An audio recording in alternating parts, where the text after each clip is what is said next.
வணக்கம். இது வசந்தம் தொலைக்காட்சியின் மாலை நேர பிரதான செய்திகள். முதலில் தலைப்புச் செய்திகள்.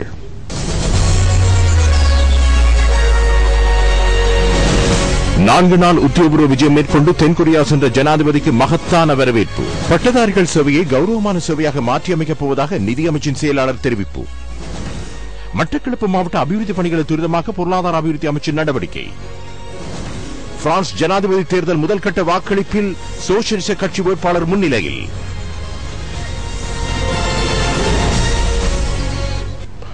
இனி விரிவான செய்திகள். தென்கொரிய ஜனாதிபதியின் அழைப்பை ஏற்று ஜனாதிபதி மஹிந்த ராஜபக்ச கொரியாவுக்கு பயணமானார். ஜனாதிபதி தலைமையிலான குழுவினருக்கு கொரியாவில் மகத்தான வரவேற்பு வழங்கப்பட்டது.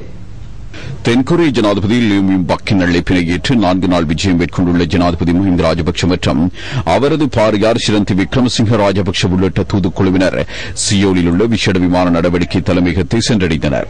ஜனாதிபதி உள்ளிட்ட குழுவினரை தென்கொரிய பிரதிபலிவுகார அமைச்சர் கிம் சுங் ஹுங் வரவேற்றார்.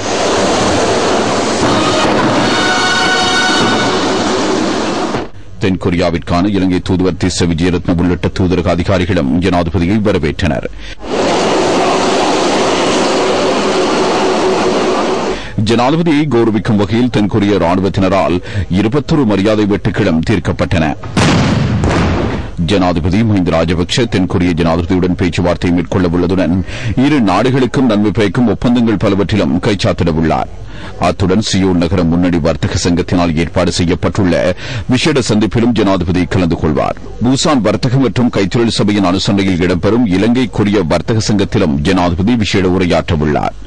இலங்கைக்கும் தென்கொரியாவுக்கும் இடையிலான உறவுகள் 1967 ஆண்டே தென்கொரியா கொழும்பு வர்த்தக தூதுக்குழுவொன்றை ஆரம்பித்தது முதல் நீண்டு சென்றுள்ளது.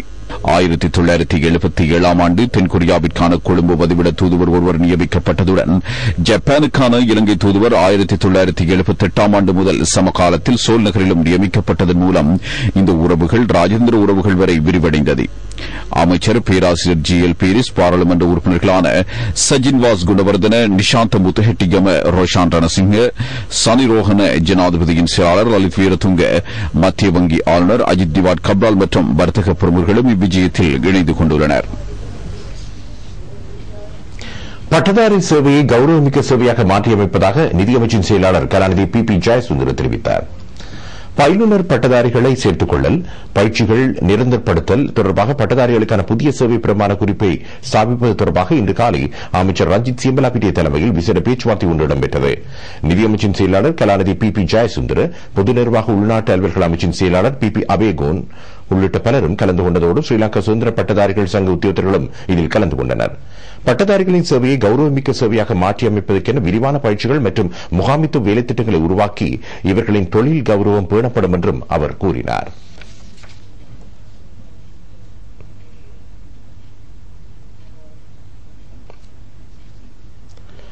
ராணுவ வீரர்களின் மனிதாமான உணர்வினால் கொழும்பில் மீண்டும் மறுவாழ்வு கிடைத்த கஜிந்தினி தனது புதிய வாழ்வுக்காக யாழ் குடாநாட்டுக்கு புறப்பட்டுச் சென்றார்.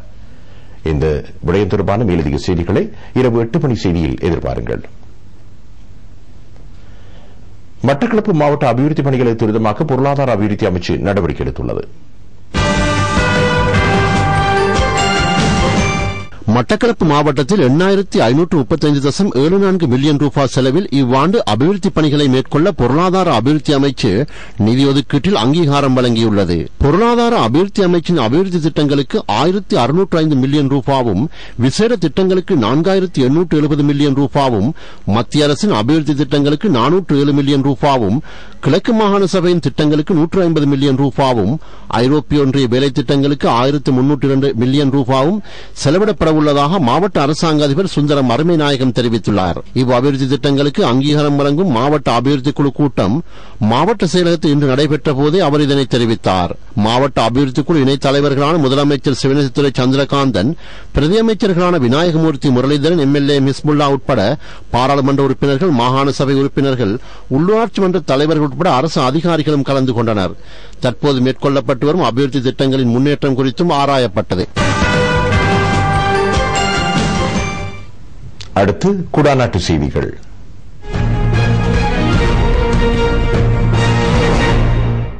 இந்திய மீனவர்களின் அத்துமீறல் மற்றும் எல்லை தாண்டியதுமான மீன்பிடியால் வடபகுதி கடற்றொழிலாளர்கள் எதிர்கொண்டு வரும் இடர்பாடுகளை இந்திய அரசுக்கு உணர்த்தும் வகையில் கவனஈர்ப்பு போராட்டம் ஒன்று முன்னெடுக்கப்பட உள்ளதாக அமைச்சர் டக்ளஸ் தேவானந்தா தெரிவித்துள்ளார். யாழ்ப்பாணத்தில் உள்ள அமைச்சின் செயலகத்தில் இடம்பெற்ற ஊடகவியலாளர் சந்திப்பின் போதே அமைச்சர் டக்ளஸ் தேவானந்தா இதனை தெரிவித்தார். வடபகுதி கடற்பரப்பில் அத்துமீறி பிரவேசிக்கும் இந்திய மீனவர்களின் தொழில் நடவடிக்கையினால் கடல்வளம் அளிக்கப்படுவதுடன் அதை நம்பி வாழும் மக்களது வாழ்வாதாரமும் பாதிக்கப்பட்டுள்ளது. இது தொடர்பில் இருதரப்பு மீனவர்களும் ஏற்கனவே பல தடவைகள் பேச்சுவார்த்தையில் கலந்து கொண்ட போது எதுவிதமான உறுதியான முடிவுகளும் எட்டப்படாத நிலையில் கச்சத்தீவில் தனது ஏற்பாட்டில் இருதரப்பு மீனவர்களுக்கிடையில் பேச்சுவார்த்தை ஒன்று முன்னெடுக்கப்பட்டது. இதன்போது இந்திய மீனவர்கள் தமது தவறை ஏற்றுக்கொண்ட போதும் தொடர்ந்தும் தடை செய்யப்பட்ட தொழிலையே மேற்கொண்டு வருகின்றனர். இது தொடர்பில் இந்திய மத்திய மற்றும் தமிழக அரசிற்கு உணர்த்தும் வகையில் 1000 படகுகளில் 5000 கடற்றொழிலாளர்களை இணைத்து வடமராட்சி, மன்னார், முல்லைத்தீவு கடற்பரப்பிலிருந்து கடற்றொழிலாளர்கள் சகிதம் ராமேஸ்வரம் சென்று அங்கு போராட்டத்தை முன்னெடுக்கப் போவதாகவும் அமைச்சர் தெரிவித்தார். பாதிக்கப்படும் வடபகுதி மீனவர்கள் தொடர்பில் தமிழ் தேசிய கூட்டமைப்பு மௌனம் சாதித்து வருகின்றமை வேதனைக்குரியதென்றும் அமைச்சர் டக்ளஸ் தேவானந்தா சுட்டிக்காட்டினார். நல்லூர் பிரதேச சபை ஏற்பாடு செய்த நூலக வலுவூட்டும் நிகழ்வும் உலக புத்தக தின நிகழ்வும் நேற்று கோண்டாவில் பொது நூலகத்தில் நடைபெற்றது. நல்லூர் பிரதேச சபை தவிசாளர் பானா வசந்தகுமார் இதற்கு தலைமை தாங்கினார். பல்வேறு ஆற்றல்களையும் ஆளுமைகளையும் கொண்ட இளம் சமுதாயத்தினரை அடையாளம் கண்டு எமது சமுதாயத்திற்கு மத்தியில் சிறந்த மாணவர்களாக மாற்ற வேண்டும் என பிராந்திய உள்ளூராட்சி உதவி ஆணையாளர் சேனா பிரணவநாதன் தெரிவித்தார். நூலக வலுவூட்டலின் மூலம் இளம் எழுத்தாளர்களை ஊக்குவிக்கும் வகையில் மாற்றி அமைக்க திட்டமிடப்பட்டுள்ளது. இவ்வாறான நூலகங்களுக்கு களம் அமைக்கும் வகையில் மாணவர்கள் திறமையாக செயற்பட வேண்டும் என்றும் அவர் தெரிவித்தார். புத்தகம் பேசுகின்றது என்ற தலைப்பில் உலக புத்தக தினத்தை முன்னிட்டு நூல் வெளியிடப்பட்டது. மாணவர்களுக்கு விழிப்புணர்வு ஏற்படுத்தும் வகையில் பசங்க திரைப்படம் காண்பிக்கப்பட்டது. நல்லூர் பிரதேச சபை செயலாளர் ஜோசப் சாந்தசீலன் உட்பட பலர் இதில் கலந்து கொண்டனர். யாழ் கம்பன் கழகத்தின் ஏற்பாட்டில் கம்பன் விழா 2012 நடராசா பரமேஸ்வரி மண்டபத்தில் இடம்பெற்றது. யாழ் பல்கலைக்கழக துணைவேந்தர் பேராசிரியர் வசந்தி அரசரத்னன் தலைமை இடம்பெற்ற விழாவில் யாழ் மாநகர முதல்வர் யோகேஸ்வரி பட்குணராசா தொடக்க உரை நிகழ்த்தினார். பேராசிரியர் எஸ் சிவலிங்கராஜா, கம்பபாரதி ஜெயராஜ், புலவர் ஈனா சண்முக வடிவேல், இலக்கியச் சுடர் தானா ராமலிங்கம், கவிஞர் சோவண்ணா பத்மநாதன், தமிழருவி தானா சிவக்குமார் உட்பட பலர் கலந்து கொண்டனர்.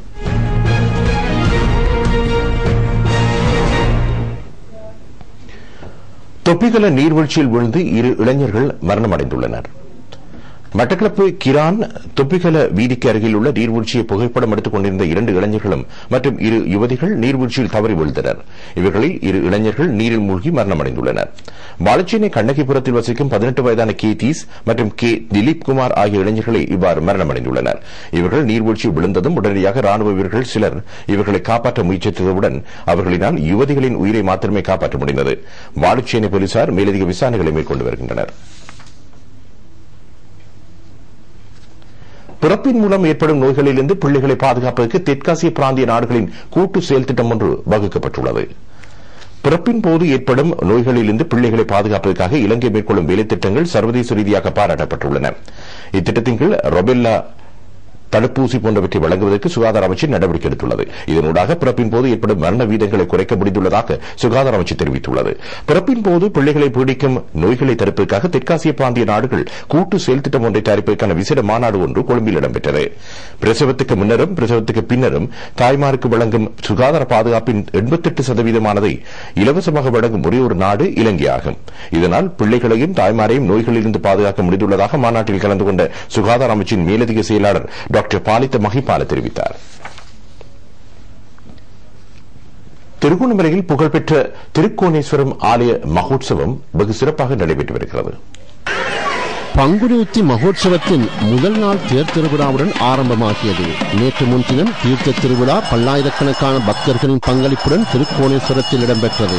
பாவதோஷம் தீர்த்த சுனையில் நீர் பெறப்பட்ட தீர்த்தோற்சவம் நடைபெற்றது. இலங்கை கடற்படையினரும் இச்சுனையில் நீர் பெற்று பொதுமக்களுக்கு குழாய் மூலம் பரவச் செய்தனர். திருக்கோணேஸ்வரத்திலிருந்து மாதுமையம்பாள் சமேதம் புறப்பட்டு பக்தர்களுக்கு அருள் புரிந்தார். இம்மகோத்சவம் சண்முகரத்னம் குருக்கள் தலைமையில் இடம்பெற்றது. இன்று பூங்காவன திருவிழாவும் தெப்ப திருவிழாவும் நடைபெற ஏற்பாடாகியிருந்தது. பல்லாயிரக்கணக்கான பக்தர்கள் பாவநாச தீர்த்த திருவிழாவில் பங்கு பெற்று பக்தி பரவசத்தில் ஈடுபட்டனர். நாட்டின் பல பாகங்களிலும் இடம்பெற்ற நிகழ்வுகளின் தொகுப்பு அடுத்து.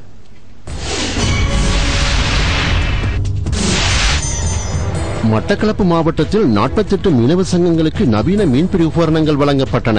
பேத்தாலை குகநேசன் கலாசார மண்டபத்தில் இடம்பெற்ற வைபவத்தில் கிழக்கு மாகாண முதலமைச்சர் சிவனேசத்துறை சந்திரகாந்தன் கலந்து கொண்டு உபகரணங்களை வழங்கி வைத்தார். ஸ்ரீலங்கா கத்தீப் முஅத்தின் நலன்புரி அமைப்பின் சேவை மூப்புள்ள கத்தீப் முஅத்தின்கள் கௌரவிக்கப்பட்டனர். காத்தாங்குடி ஹிஸ்புல்லா கலாசார மண்டபத்தில் வைபவம் இடம்பெற்றது. நீதியமைச்சரும் ஸ்ரீலங்கா முஸ்லிம் காங்கிரசின் தேசிய தலைவருமான ரவுப் ஹக்கீம் பிரதம அதிதியாக கலந்து கொண்டார். மாகாண முதலமைச்சர் சிவனேசத்துறை சந்திரகாந்தன், பிரதி அமைச்சர் எம்எல்ஏ ஹிஸ்புல்லா உட்பட பலர் இதில் கலந்து கொண்டனர். மொரட்டுவை கட்டுபெத்த தொழில்நுட்ப நிறுவனத்தின் 50வது ஆண்டு நிறைவு விழா இலங்கைக்கான கனேடிய தூதுவர் புரூஸ் லெவி தலைமையில் நடைபெற்றது. அதன் தலைவர் KSK பெரேரா, உபவேந்தர் பேராசிரியர் ஆனந்த ஜெயவர்தன் உட்பட பலர் இதில் கலந்து கொண்டனர். முகத்துவாரம் துடுவ பகுதியில் சூரிய வெளிச்சத்தின் மூலம் இயங்கும் வீதி விளக்குகள் பொருத்தப்பட்டன.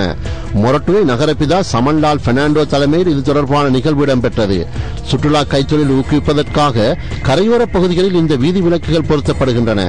மேல் மாகாண சபை இதற்கென 18 லட்சம் ரூபாவை செலவிட்டுள்ளது. இளைஞர் யுவதிகளுக்கு சமயங்களூடாக இன நல்லுறவை ஏற்படுத்தும் இளைஞர் சேவைகள் மன்றத்தின் வேலை திட்டத்திற்கு அமைய இளம் உள்ளங்களுக்கு ஆன்மீக சுகம் எனும் கருப்பொருளிலான கருத்தரங்கு இன்று கல்முனையில் இடம்பெற்றது. கல்முனை இருதயநாதர் மண்டபத்தில் நடைபெற்ற கருத்தரங்கில் அம்பாறை மாவட்டத்தைச் சேர்ந்த பௌத்த, இந்து, இஸ்லாமிய, கிறிஸ்தவ மதங்களைச் சேர்ந்த 200க்கும் மேற்பட்ட இளைஞர் யுவதிகள் கலந்து கொண்டனர். தெஹிவலை IBS கேம்பஸின் அனுசரணையில் கொழும்பு மாவட்டத்தில் உள்ள தனியார் மற்றும் அரசு பாடசாலைகளில் பணியாற்றும் ஆரம்ப பாடசாலை ஆசிரியர்களுக்கு இலவச ஒருநாள் பயிற்சி கருத்தரங்கு நடைபெற்றது. இதில் சுமார் 750 ஆசிரியர்கள் கலந்து கொண்டனர். பயிற்சியில் கலந்து கொண்டவர்களுக்கு ITN பணிப்பாளர் புரவலர் ஹாஷிம் உமர் சான்றிதழ்களை வழங்கி வைத்தார்.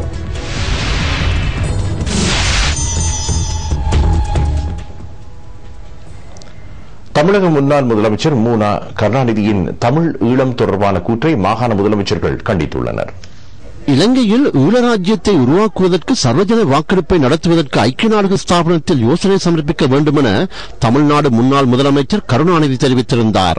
இதனை வன்மையாக கண்டித்துள்ள பாதுகாப்பு செயலாளர் கோட்டாபய ராஜபக்ச, தமிழ் மக்கள் கூடுதலாக வாழும் தமிழ்நாடு மாநிலமே அதற்கு மிக பொருத்தமானது என தெரிவித்துள்ளார். அதனை மேலும் கண்டித்துள்ள கோட்டாபய ராஜபக்ச, இலங்கையில் ஈழராஜ்யத்தை ஏற்படுத்த எவரேனும் முயற்சித்தால் அவரை ஒரு பயங்கரவாதியாகவே கருதுவதாகவும் அவர் தெரிவித்துள்ளார். மாகாண முதலமைச்சர்கள் இதுபற்றி கருத்து தெரிவிக்கையில், சிங்கள தமிழ் முஸ்லிம் மக்கள் ஐக்கியமாக வாழும் ஒரு நாட்டில் பிரித ராஜ்யத்தை உருவாக்கும் யோசனையை சமர்ப்பிப்பது கண்டிக்கத்தக்கது என தெரிவித்துள்ளனர். கடந்த காலங்களில் யுத்தம் நடைபெற்ற போதிலும் இனங்கள் என்ற வகையில் நாம் ஒற்றுமையாக வாழ்ந்தோம். இந்த நாட்டை கூறு போடுவதற்கு இந்நாட்டு மக்கள் தயாரில்லை. வெளிநாடுகளில் இருப்பவர்கள் எமது நாட்டில் ஈழராஜ்யம் அமைய வேண்டும் என கருதுவோர் அவர்களது நாட்டிலே அவ்வாறான ராஜ்யத்தை உருவாக்கி அதனை விரும்புபவர்களுக்கு வழங்க முடியும். நாட்டில் அமைதி சூழல் இருக்கும் இந்த சந்தர்ப்பத்தில் பிரிவினையை ஏற்படுத்த முயற்சிப்போரின் செயற்பாடுகளை நாம் கண்டிக்கின்றோம். கருணாநிதி வெளியிட்டிருக்கும் கூற்றை நாம் வன்மையாக கண்டிக்கின்றோம்.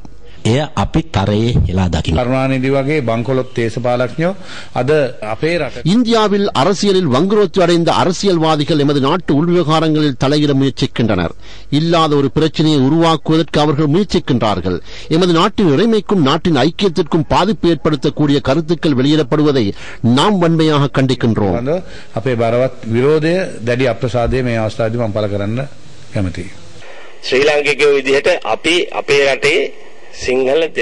இலங்கையர்கள் என்ற வகையில் நமது நாட்டில் சிங்களம், தமிழ், முஸ்லிம் என்ற பேதமில்லை. இவ்வாறு அமைதியாக இருக்கும் இந்த சந்தர்ப்பத்தில் இவ்வாறான யோசனைகள் முன்வைக்கப்படுகின்றன. இது இறைமையுள்ள ஒரு நாடு இலங்கை இந்தியாவின் ஒரு மாநிலம் அல்லவென்பதை கருணாநிதி தெளிவாக புரிந்து கொள்ள வேண்டும். இலங்கை குறித்தான தெளிவான அதிகார பகிர்வின்றி வெளிநாடுகளின் அழுத்தங்களுக்கு ஏற்ப அதிகார பகிர்வு இடம்பெறாது என்பதை நாம் தெளிவாக கூறி வைக்க விரும்புகின்றோம். වෙනුවෙන් ශ්‍රී ලාංකික අනන්‍යතාවයට අනුව කෙරෙන බලය බෙදා හැරීමක් මිස වෙනත් විදේශ බලපෑම් වලට අවශ්‍ය වෙන විදිහේ බලය බෙදා හැරීමක් සම්බන්ධව අපේ සම්පූර්ණ විරෝධතාවය අපි ප්‍රකාශ කරනවා. පැහැදිලිවම අවධාරණය කරනවා අපි ඒකට විරුද්ධයි කියලා. கல்முனை உளநல சங்கத்தினால் கவிஞர் சுபபாலாவின் தலைகோதிய தாய்மணி தேடி எனும் கவிதை நூல் வெளியிட்டு வைக்கப்பட்டது. கிழக்கு பல்கலைக்கழக மொழியியல் துறை பேராசிரியர் எஸ் யோகராஜா தலைமையில் மட்டக்களப்பு YMCA மண்டபத்தில் விழா இடம்பெற்றது. டாக்டர் PUD ரமேஷ் ஜெயக்குமார் நூல் அறிமுக உரையை நிகழ்த்தினார்.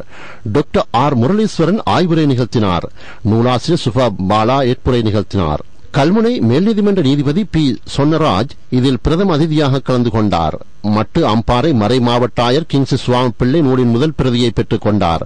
நூலாசிரியரால் கிழக்கு பல்கலைக்கழக பேராசிரியர் எஸ் யோகராஜாவுக்கு பிரதிகள் வழங்கப்பட்டதுடன் இலக்கிய ஆர்வலர்களுக்கும் நூல்கள் வழங்கப்பட்டன.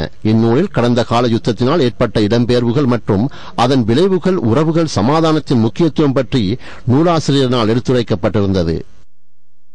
80 வருட கால வரலாறு கொண்ட வீரகேசரி பத்திரிகையில் 50 ஆண்டு காலம் பணியாற்றிய அன்னலட்சுமி ராஜதுரைக்கு பாராட்டு விழாவும் அவர் எழுதிய நினைவு பெருவெளி எனும் ஒரு பெண் பத்திரிகையாளரின் மனப்பதிவுகள் நூல் வெளியீடும் இடம்பெற்றது. கொழும்பு தமிழ்ச் சங்கத்தில் நடைபெற்ற நிகழ்வில் வீரகேசரி வெளியீட்டு பணியகம் ஏற்பாடு செய்திருந்தது.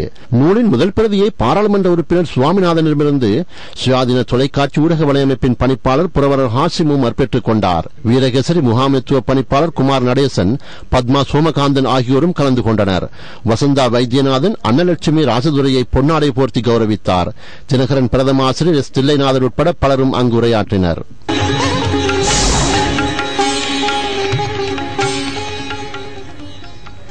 பகவான் ஸ்ரீ சத்ய சாய்பாபா அவர்கள் மகா சமாதி அடைந்து நாளை ஓராண்டு பூர்த்தியாகிறது.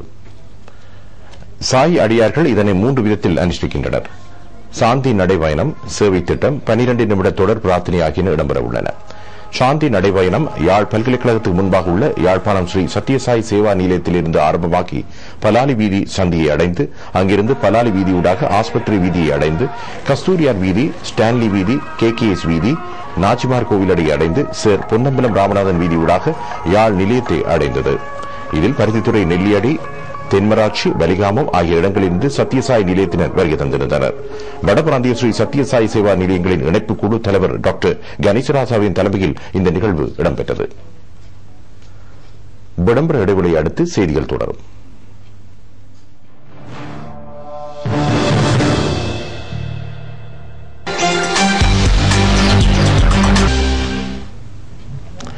பிரான்ஸ் ஜனாதிபதி தேர்தலின் முதல்கட்ட வாக்களிப்பில் சோசியலிச கட்சி வேட்பாளரான பிரான்சியோ ஒலாண்டே வெற்றி பெற்றுள்ளார். நேற்று இடம்பெற்ற ஜனாதிபதி தேர்தலில் 28% வாக்குகளை பிரான்சுவா ஹொலந்தே பெற்றுள்ளார். இத்தேர்தலில் ஜனாதிபதியான நிக்கோலஸ் சார்க்கோசி 26% வாக்குகளை பெற்று 2ஆம் இடத்தை பெற்றுள்ளார். மற்றொரு வேட்பாளரான மெரின் லே 19% வாக்குகளை பெற்று 3வது இடத்தில் உள்ளார்.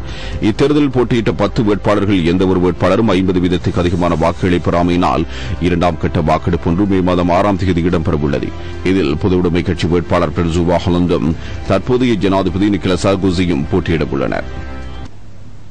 இத்துடன் இந்த செய்தி அறிக்கை நிறைவு பெறுகிறது. அடுத்த செய்தி அறிக்கையை இன்று இரவு 8 மணிக்கு வசந்தம்